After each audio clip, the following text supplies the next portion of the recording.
আসসালামু আলাইকুম রহমতুল্লাহ। আজকে আমরা কথা বলবো সূরা বাকারার 272 নম্বর আয়াত। এই আয়াতে আল্লাহ তাআলা মুমিনদেরকে ডেকে বলছেন, ইয়া আইয়ুহাল্লাযীনা আমানু, হে ইমানদারগণ, কুলু মিন তাইয়্যিবাতি মা রাযাকনাকুম, তোমরা আহার করো ভালো জিনিস থেকে যা আমি রিজিক দিয়েছি।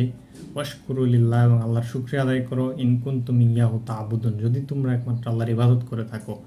অর্থাৎ এই আয়াতে বলা হচ্ছে যে তোমরা যদি আল্লাহর বান্দা হয়ে থাকো, আল্লাহর ইবাদতকারী হয়ে থাকো, তাহলে আল্লাহ তাআলা যা কিছু দিয়েছেন সেগুলো থেকে শুধুমাত্র পবিত্র জিনিস আহার করো। অর্থাৎ এখানে ইবাদতের সাথে হালাল খাবার গ্রহণ করাটাকে শর্তযুক্ত করা হয়েছে।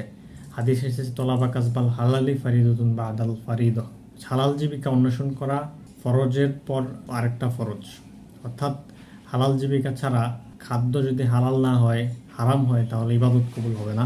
হাদিস এসেছে, লায়াদুখুলুল জান্নাতা জাসাদুন গুজিয়া বিল হারাম, হারাম দ্বারা প্রতিপালিত দেহ কখনো জান্নাতে প্রবেশ করবে না।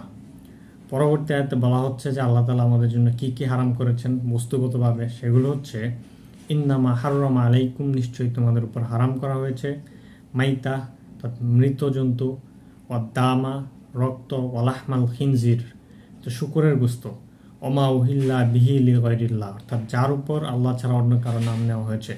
অর্থাৎ কুরবানির ক্ষেত্রে আল্লাহর নাম নেওয়া ছাড়া অন্য কারো নামে বলি দেওয়া হয়েছে, অন্য কারো উদ্দেশ্যে বলে দেওয়া হয়েছে, সেগুলো গ্রহণ করা জায়েজ না।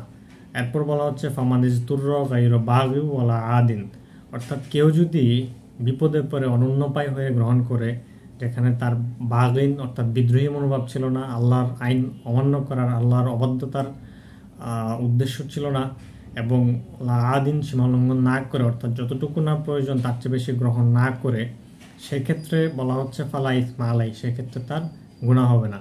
ইন্নাল্লাহ গফুরুর রহিম, নিশ্চয় আল্লাহ তাআলা ক্ষমা করতে পছন্দ করেন এবং তিনি হচ্ছেন পরম করুণাময়। অর্থাৎ এই আয়াতে ইমানদারদেরকে ডেকে আল্লাহ তাআলা হালাল রিজিক গ্রহণ করতে বলেছেন এবং কোন কোন জিনিস হারাম সেটার একটা আউটলাইন দিয়েছেন। আল্লাহ তাআলা আমাদেরকে এই হালাল রিজিক অন্বেষণ করার এবং তা গ্রহণ করার তৌফিক দান করুন।